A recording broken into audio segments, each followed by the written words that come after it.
Hello everyone, welcome और welcome back to my channel. Chapter हमारा चल रहा है सर्कुलर मोशन और रोटेटरी मोशन, इसका पार्ट 2 होगा।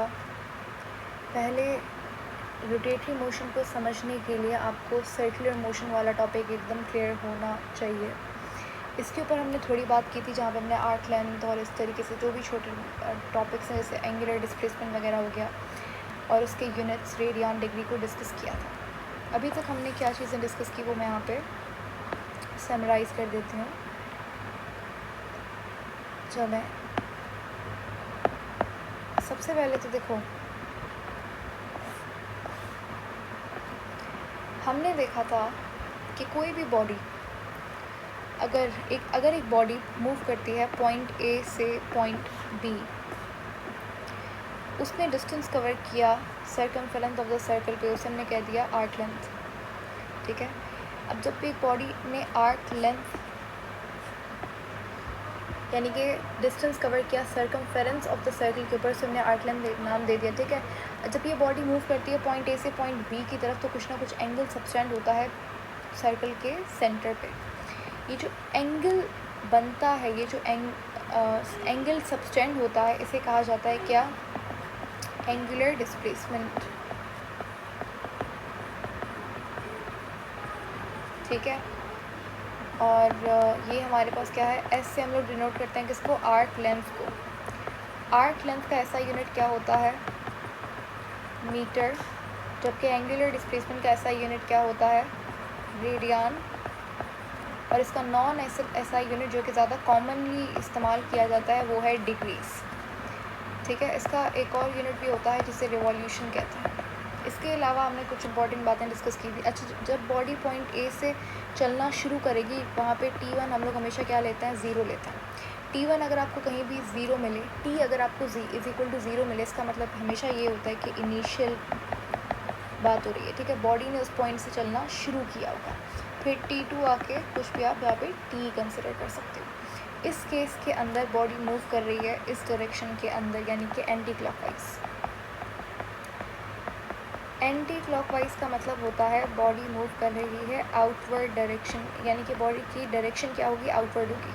अगर तो कोई चीज़ क्लॉकवाइज मूव करती है तो उसकी डायरेक्शन क्या होती है? इनवर्ड होती है। एंटी क्लॉकवाइज ये स्टैंडर्ड है और कुछ भी नहीं है। ठीक है, इसे हम इस तरीके से ही लेते हैं फिज़िक्स के अंदर यूनिवर्सली। अच्छा, जो एंटी क्लॉकवाइज हमारे पास मोशन होता है, सर्कुलर मोशन, उसमें हमेशा हम लोग पॉजिटिव कंसिडर करते हैं और क्लॉकवाइज नेगेटिव होता है। अच्छा, अब अगर मैं यहाँ पे 2-3 बातें आर्क लेंथ के बारे में हम करें, तो हम लोग ऑलरेडी ये चीज़ें डिस्कस कर चुके हैं वैसे तो आर्क लेंथ क्या होती है? The distance covered by the body on the circumference of the circle during rotation, उसे हम लोग आर्क लेंथ कहते हैं। आर्क लेंथ असल में क्या है? असल में ये लीनियर डिस्प्लेसमेंट है।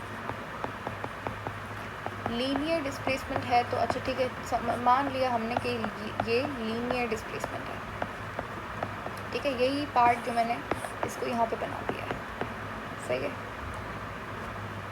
इसको थोड़ा सा बड़ा कर लेते हैं। अच्छा, अगर ये लीनियर डिस्प्लेसमेंट है तो हमें तो ये कहीं से लीनियर डिस्प्लेसमेंट नहीं लग रही, क्योंकि यहाँ पे तो कर्व फॉर्मेशन हो रही है। दिख रहा है आपको? ये तो कर्व बन रहा है, ये लीनियर कहाँ से है?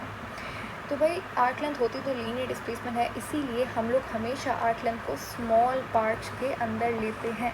तो ये जो थीटा होता है, ये भी θ1, θ2, θ3, इस तरीके से हम लोग इसे डिवाइड कर देते हैं। हमेशा आर्क लेंथ को आप स्मॉल सेगमेंट्स के अंदर लेते हो। ठीक है, स्मॉल सेगमेंट्स के अंदर जब आप आर्क लेंथ को लेते हो तो थीटा भी क्या हो जाता है? स्मॉल हो जाता है। ठीक है, आर्क लेंथ एक वेक्टर क्वांटिटी है। इसका मतलब ये कि इसके पास मैग्नीट्यूड भी होगा और इसके पास डायरेक्शन भी होगी कुछ ना कुछ।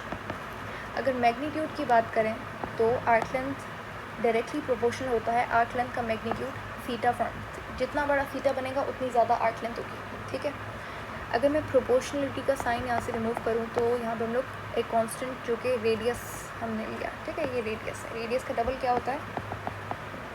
डायमीटर होता है। तो ये हमारे पास फॉर्मूला बन गया आर्क लेंथ का। ये आर्क लेंथ का फॉर्मूला, इससे आप एंगुलर डिस्प्लेसमेंट का फॉर्मूला भी ड्राइव कर सकते हो। ये हो जाएगा S/R। ठीक है, arc length divided by radius is equal to angular displacement. Theta क्या है? एंगुलर डिस्प्लेसमेंट, यहाँ पे लिखा है मैंने। अब बात करते हैं डायरेक्शन की। जो आर्क लेंथ है उसकी डायरेक्शन किसके ऊपर डिपेंड करती है? देखो भाई, जो आर्क लेंथ की डायरेक्शन है वो